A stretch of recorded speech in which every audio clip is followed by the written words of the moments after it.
Pues bueno, como hemos estado viendo en esta serie, las bienaventuranzas de Jesús, hay 8 bienaventuranzas y vamos a estudiarlas todas. Ya avanzamos bastante, ya hoy es la quinta y ya estudiamos 4. Y las primeras 4 bienaventuranzas, bienaventurados los pobres en espíritu, bienaventurados los que lloran, bienaventurados los mansos, bienaventurados los que tienen hambre y sed de justicia, se trata más de nuestra relación horizontal con Dios. Y las otras 4 que van a ver y van a notar, se refiere más a nuestra relación horizontal, que tiene que ver con la relación con los hermanos, con los que no son nuestros hermanos en Cristo, con nuestros vecinos, amigos, tiene que ver mucho con eso. Y la quinta es, bienaventurados los misericordiosos porque ellos alcanzarán misericordia. Y el tema de misericordia, la verdad, es muy profundo, es muy extenso. De hecho, toda la palabra, desde el primer libro de la Biblia hasta el último, se habla de misericordia. Y es un tema, la verdad, muy grande. Y estaba escuchando a un pastor que se metió unas cosas teológicas de misericordia que yo me quedé sorprendido. Y de eso no voy a compartir porque sí está largo, ¿verdad? Solo vamos a tocar un solo punto, así. Yo lo veo como que la punta del iceberg acerca del tema de misericordia, porque la verdad es un tema, mientras más estudias y más estudias, es hermoso y es muy grande. Entonces, ¿qué es misericordia? Y antes de llegar a la definición de un diccionario bíblico o de lo que dice la palabra de Dios, quiero compartirte qué es lo que dicen otros acerca de misericordia. Por ejemplo, está Shakespeare, que él tuvo un discurso famoso y él dijo algo sobre la misericordia.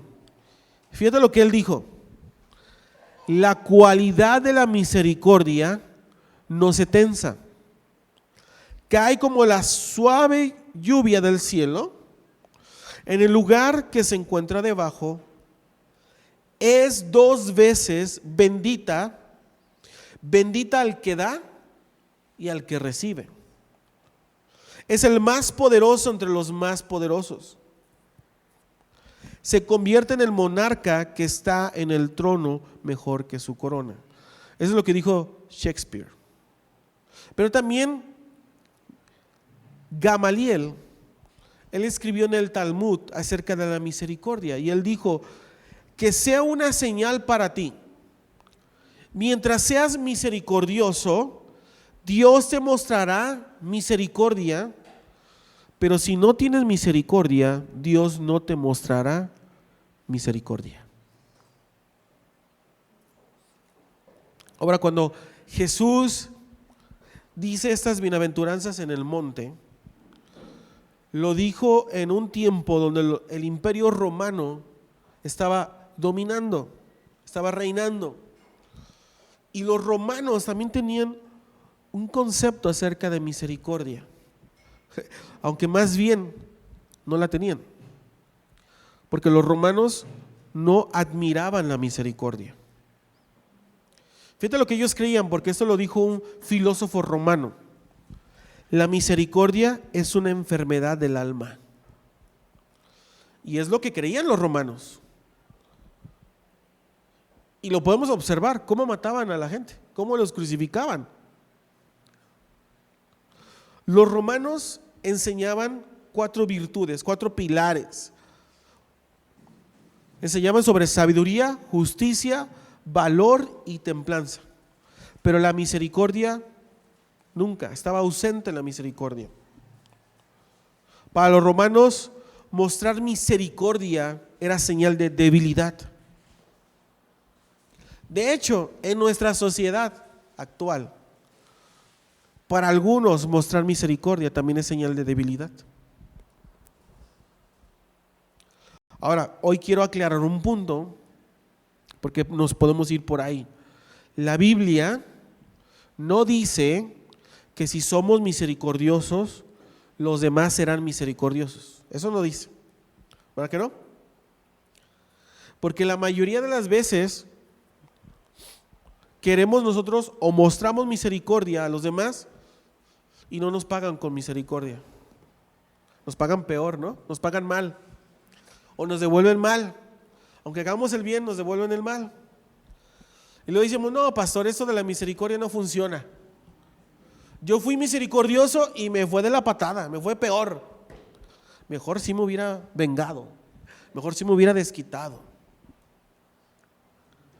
Si yo te preguntara el día de hoy, ¿cuál es nuestro ejemplo máximo de misericordia? ¿Qué dirías? Si yo te preguntara, ¿quién fue el hombre en la tierra que pisó esta tierra que mostró más misericordia que nadie? Jesús, ¿estamos de acuerdo? Jesús. Jesús mostró misericordia a los enfermos. Jesús mostró misericordia a las prostitutas. Jesús mostró misericordia a los cojos, ciegos, a los mudos. Jesús mostró misericordia a los pobres. Jesús mostró misericordia a los marginados. ¿Y qué hizo la gente? ¿Le devolvió la misericordia? De hecho, lo crucificaron. La mayoría lo crucificaron. Crucifíquenlo. Entonces, si al hombre más misericordioso en la tierra no le respondieron con misericordia, ¿qué nos espera a ti y a mí? ¿Qué nos espera?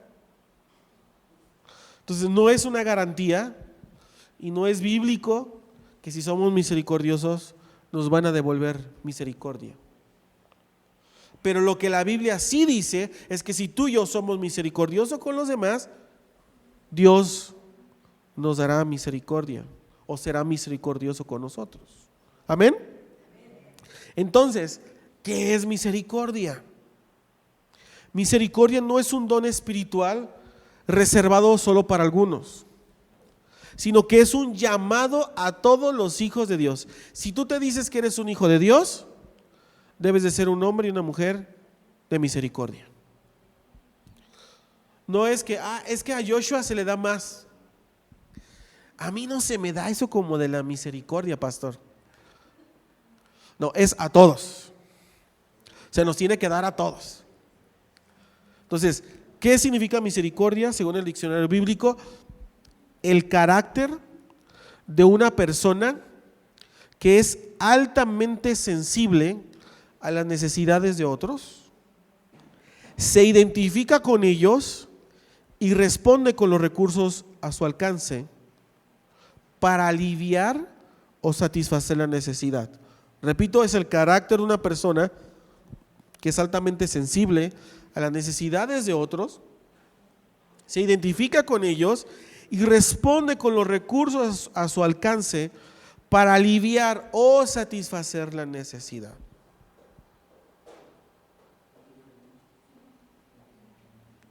Yo te quiero ilustrar, como digo, el tema de misericordia es muy extenso, muy grande.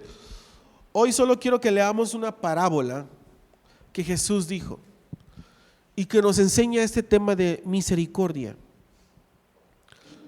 Vamos a Lucas capítulo 10, del 30 al 37. Yo sé que la mayoría se sabe esta parábola.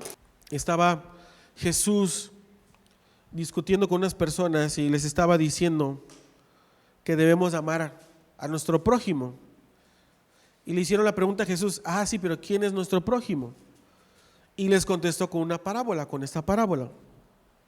Respondiendo Jesús dijo, un hombre descendía de Jerusalén a Jericó y cayó en manos de ladrones, los cuales le despojaron e hiriéndole se fueron, dejándole medio muerto. Aconteció que descendió un ¿qué? Sacerdote por aquel camino y viéndole pasó de largo. Asimismo, ¿un qué? Un levita, llegando cerca de aquel lugar y viéndole pasó de largo. Pero un samaritano que iba de camino vino cerca de él y viéndole fue movido a ¿qué? Misericordia, y acercándose vendó sus heridas, echándole aceite y vino y poniéndole en su cabalgadura, lo llevó al mesón y cuidó de él. Otro día al partir sacó 2 denarios y los dio al mesonero y le dijo: cuídamele y todo lo que gastes de más yo te lo pagaré cuando regrese. ¿Quién pues de estos 3 te parece que fue el prójimo del que cayó en manos de los ladrones? Él dijo: el que usó de misericordia con él. Entonces Jesús le dijo: ve y haz tú lo mismo. Entonces, esta parábola es la parábola del buen samaritano. El contexto es este: los judíos, que se consideraban el pueblo de Dios, odiaban a los samaritanos. Los samaritanos también eran judíos, pero judíos mezclados con otras culturas, ¿verdad? Con otras naciones que creían en otros dioses. Entonces, la mezcla de todo eso eran los samaritanos y vivían en una parte que se llamaba Samaria. No se podían ver, se odiaban. De hecho, los judíos consideraban a los samaritanos como peor que los perros. Consideraban que eran judíos de una clase inferior. Y los samaritanos, pues por ende también no les caían bien, se odiaban. Pero ese samaritano sí tuvo misericordia. Y aquí yo puedo ver varias cosas. Número 1, el samaritano, que fue movido a misericordia, se acercó. Dice ahí, se acercó. Yo lo que puedo notar y puedo ver es que el sacerdote y levita que descendían, dicen los teólogos y los historiadores, que iban saliendo del templo. Es como que iban saliendo del culto aquí, ahorita. Y alguien de la alabanza, no voy a decir quién, vaya, ve la necesidad, lo ve, ay no, pasa de largo. Ya viene mi Didi. Ya me están esperando. Hay que el pastor ore. Ahí déjenselo a él. O el pastor o el sacerdote miran la necesidad y se pasan de largo.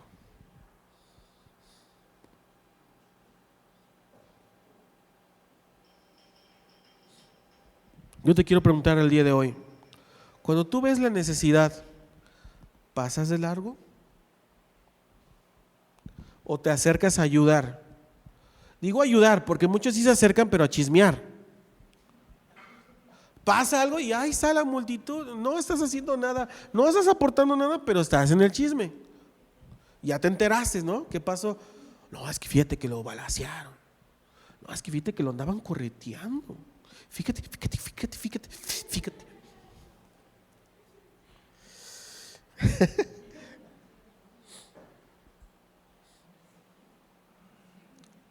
Sabes, en nuestra sociedad hay mucha indiferencia.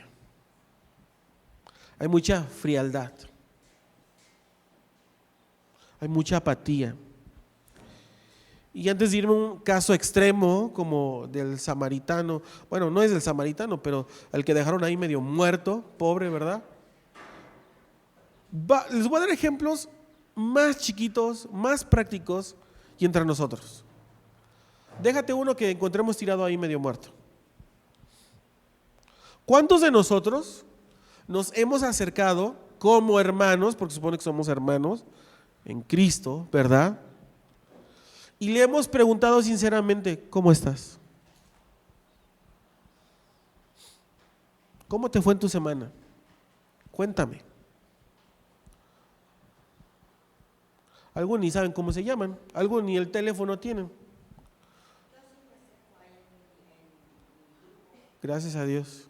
Algunos me mandan mensaje: oye, pastor, así hasta enojado, ¿quién escribió ese mensaje? Es que yo vi que ahí en el grupo escribió. Y yo, pues la hermana tal. Ah, es que no la tengo agregada. Somos poquitos, el grupo creo que tiene 30 personas, ni son muchos.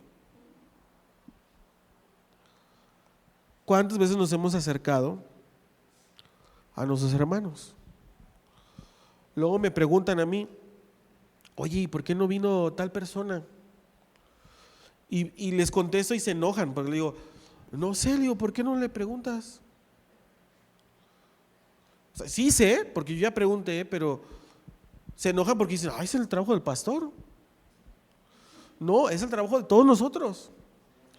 Yo le digo para que haya interés en ustedes y le puedan mandar un mensajito, pero qué padre que no solo el pastor, sino que otros hermanos, hermana, la extrañamos, no la vi el domingo, todo bien, le gustaría que oráramos por usted.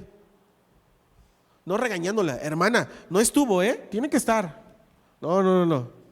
Misericordia. Algunos ni saben que están enfermos.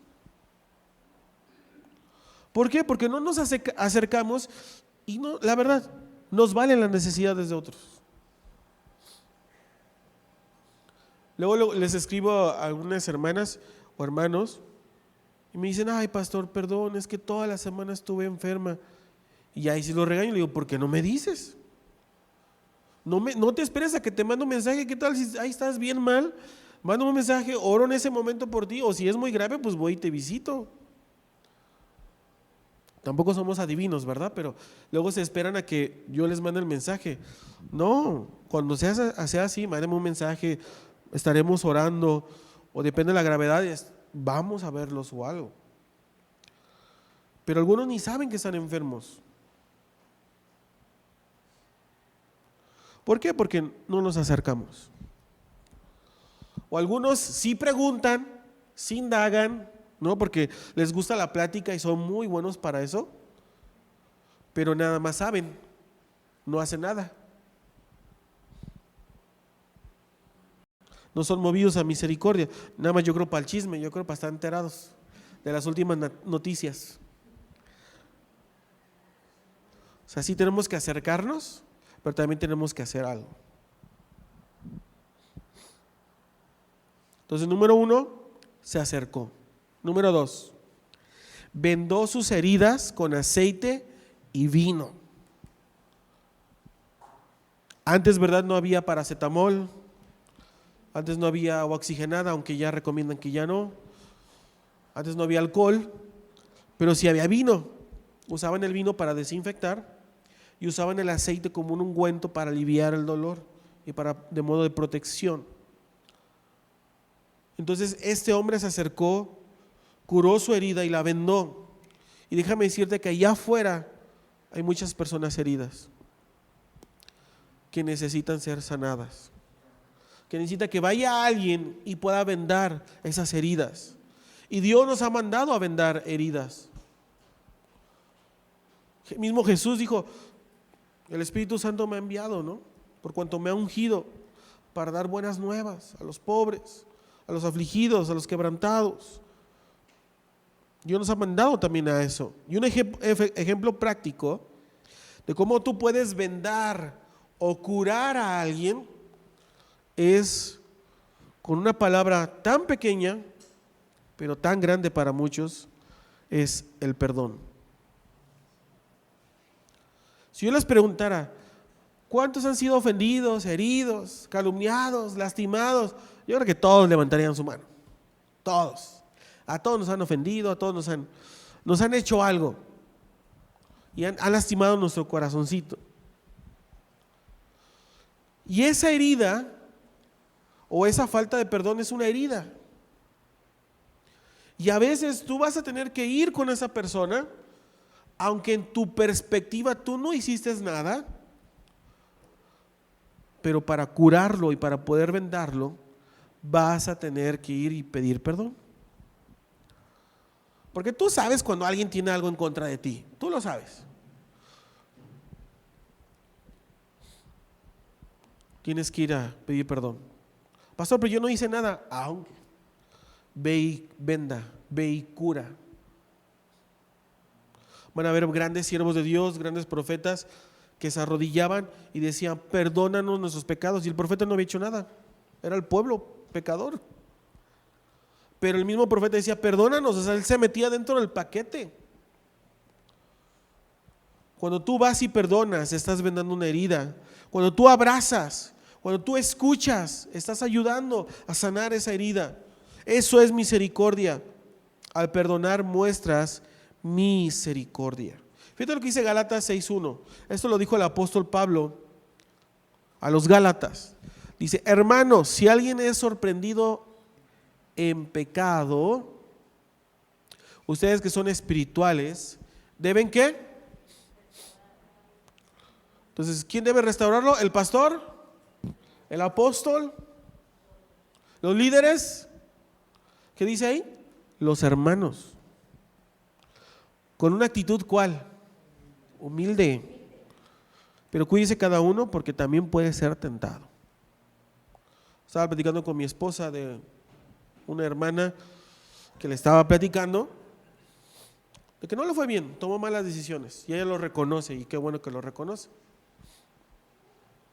Pero dice que después de un tiempo regresa a la iglesia, porque se alejó de la iglesia, pero ahora regresó como mamá soltera.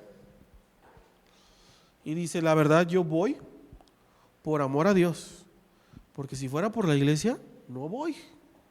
Porque desde que llegué me miraban, y ni siquiera era la iglesia donde ella estaba, era otra.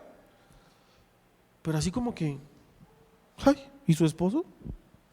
¿Y de quién será el papá de ese chamaco? Ketty.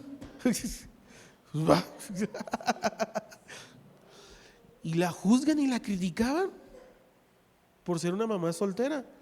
Y le dije a mi esposa de broma: pues que se acostumbre a esa iglesia, porque este número está creciendo y van a seguir llegando mamás solteras. ¿Qué vamos a hacer? Más bien, ¿cómo vamos a reaccionar? ¿Cómo los vamos a recibir? Y a veces viene un matrimonio y después ya no lo ven en el matrimonio y ¿qué pasó? No, pues por eso, yo creo que andan en pecado. O que los hijos, no. Yo dije, por eso, porque estaban en pecado. Y en vez de restaurarlos, los pisoteamos, los herimos más. ¿No saben cuántas veces han venido a mí y me han dicho: es que vengo de una iglesia donde me abrí y en vez de ayudarme me lastimaron? Eso es doloroso. Y aquí viene la palabra restaurarle. Viene del griego, del mismo término médico que se usaba para describir la curación de un hueso roto. ¿Qué haces cuando alguien comete un error y te lastima? Según Pablo, tienes que ayudarlo, aunque tú también necesites ayuda. Porque es horrible cuando alguien la riega y la iglesia le dice: no le hables, hazte un ladito, no le hablen. Hacen sus grupos, deja que Dios trate con él. Esa famosa frase, ¿verdad? Y sabes, amados hermanos, te digo porque en muchas iglesias se nos ha enseñado eso. Así como que abandonado y solo Dios va a tratar con él. Entonces, ¿para qué está la iglesia? Entonces, ¿para qué están los hermanos? Hemos sido llamados a curar al herido para ayudarle a levantarse. Amén. Escucha esto: Dios trata con las personas por medio de nosotros, quienes comunicamos su amor y su misericordia. Porque podemos ser como el levita y el sacerdote. Pues por algo le pasó, por algo le robaron y los dejaron medio muerto. Que Dios trate con su vida y me voy.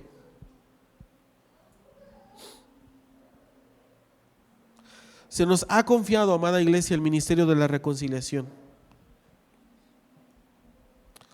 No le pongas el pie en la nuca al que se quiera levantar. Más bien, dale la mano y ayúdalo a levantarse. Tú debes de amar aunque no te amen. Tú debes de mostrar misericordia aunque no te muestren misericordia. Entonces, este samaritano, número 1, se acercó. Número 2, ¿qué hizo? Vendó sus heridas, las curó con vino y aceite. Dios nos ha mandado a curar. Hay mucha gente allá afuera en oscuridad espiritual y Dios nos ha mandado a misericordia. Número 3, dice que lo puso en su cabalgadura y cuidó de él. ¿Sabes qué he aprendido? La misericordia nos saca de nuestra comodidad. No sabemos, pero tal vez el samaritano que iba, tal vez iba apurado, tal vez iba a un compromiso, tal vez estaba esperando su Didi. No lo sé. Y tú dices, híjole, es que tengo cosas que hacer y veo la necesidad, pero ya es tarde. No, mejor me apuro y lo hacemos a un lado. A mí me ha pasado muchas veces. Luego una vez me pasó aquí caminando en el pasillo, bueno, en la privada, que yo iba así apurado, ¿no? Y vi una chava que estaba muy mal y estaba llorando y me daba pena acercarme porque yo no lo voy a tomar a mal, porque ya ven que cómo está también la situación. Y como que se quería, como que no, y como que algo me decía, regrésate y pregúntale. Le digo, amiga, ¿te encuentras bien? Tomé mi distancia para que no sintiera una amenaza. Le digo, ¿estás bien? ¿Necesitas ayuda? Y me dice, sí, necesito de Dios.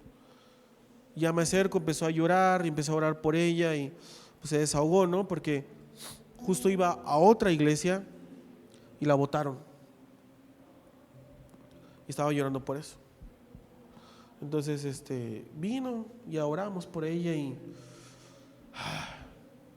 así vamos a encontrar en la calle, lugares donde trabajamos, mucha necesidad. Pero podemos poner la excusa, es que tengo que hacer, es que Dios sabe mis compromisos, es que aquello, y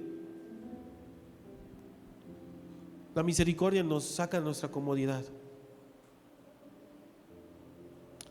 Ese samaritano bajó de su caballo, tomó a este hombre, lo subió a su caballo y él se fue caminando. No sabemos si estaba cansado, pero se fue caminando y lo llevó en su caballo.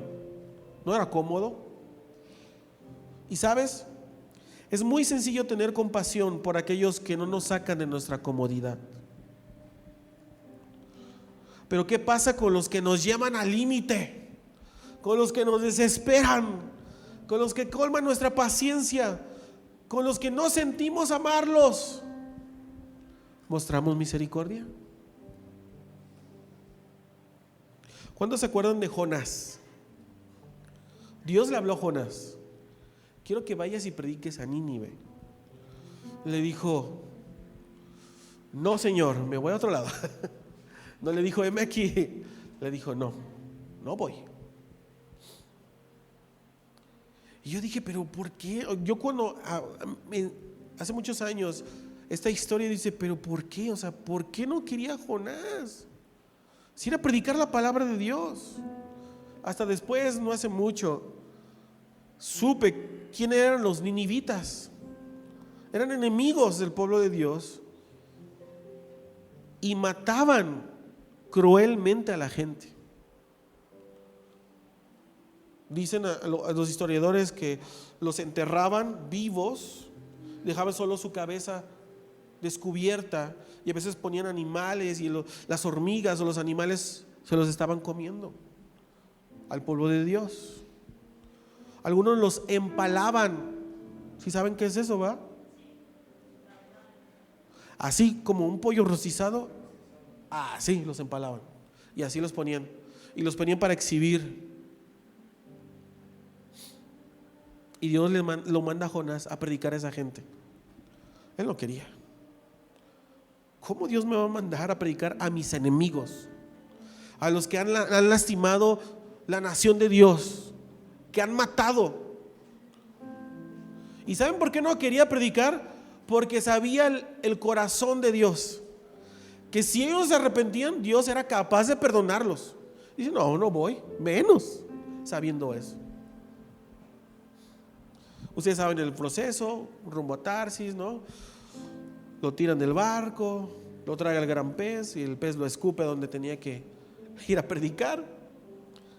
A fin de cuentas predicó, hasta yo me imagino que hasta predicó de mala gana, para que ni le creyeran, pero predicó el mensaje. Lo sorprendente, amados hermanos, que sí creyeron y que así se arrepintieron y que sí ayunaron. Dice que hasta ayunaron hasta los animales. se arrepintieron. Todo mundo ayunó. Y cuando Jonás, me imagino que se sienta para ver la destrucción del pueblo de Nínive, pero en vez de ver eso, empieza a escuchar un clamor de arrepentimiento. Jonás se enoja. Y fíjate lo que dijo en la palabra de Dios. Jonás capítulo 4, 2 al 3. Porque le reclamó a Dios. Le dijo, entonces le reclamó al Señor: Señor, ¿no te dije antes de salir de casa que tú harías precisamente esto? Por eso huí a Tarsis. Sabía que tú eres un Dios que misericordioso, compasivo, lento para enojarse y lleno de amor inagotable. Estás dispuesto a perdonar y no destruir a la gente. Quítame la vida ahora, Señor. Prefiero estar muerto y no vivo si lo que yo predije no sucederá. Estaba enojado Jonás porque Dios mostró misericordia a sus enemigos. Y sabes, yo quiero que hoy analices tu corazón. ¿Cuántas veces hemos deseado el mal a otras personas? Hasta decimos, ay Señor, ojalá ya se muera, ojalá le pase algo, ojalá que lo que me hizo se le regrese duplicado y triplicado. Amén. Y a veces tal vez no lo decimos, pero lo pensamos y está en nuestro corazón. Deseamos el mal de las personas y nos parecemos a Jonás. Y sabes, Mateo 5:7 dice, bienaventurados los misericordiosos, porque ellos alcanzarán misericordia. O sea, Dios nos está diciendo que si tú eres misericordioso, yo, tu Padre, te mostraré misericordia. Pero si tú y yo no somos misericordiosos, no vamos a recibir misericordia. Decimos, ay, qué fuerte, qué grave, pero está en la Biblia. Mira, Salmo 18:25. Con el misericordioso te mostrarás misericordioso, y recto con el hombre íntegro. ¿Sabías que hay? Creo que me puedo equivocar, pero espero que no. Pero creo que hay 2 pecados imperdonables, porque siempre nos enseñan que hay uno. El pecado imperdonable, ¿no? La blasfemia en contra del Espíritu Santo, pero en 2 años he aprendido que hay otro. Cuando tú no perdonas, Dios no te perdona.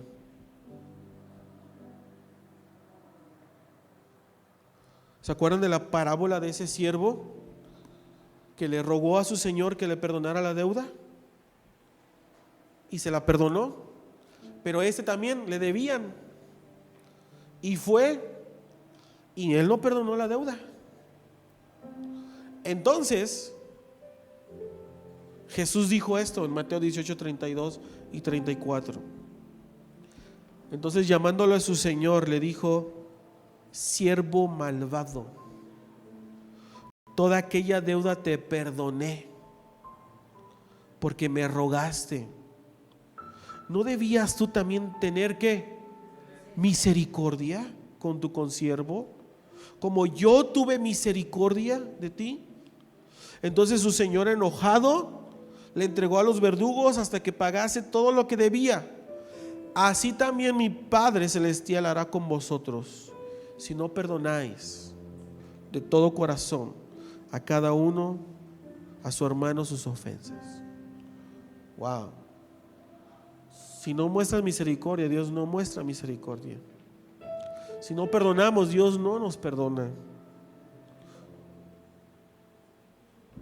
¿Qué vamos a hacer, amada iglesia?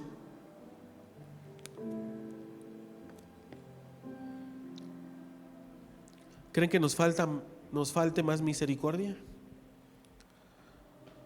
Nos ponemos de pie esta mañana.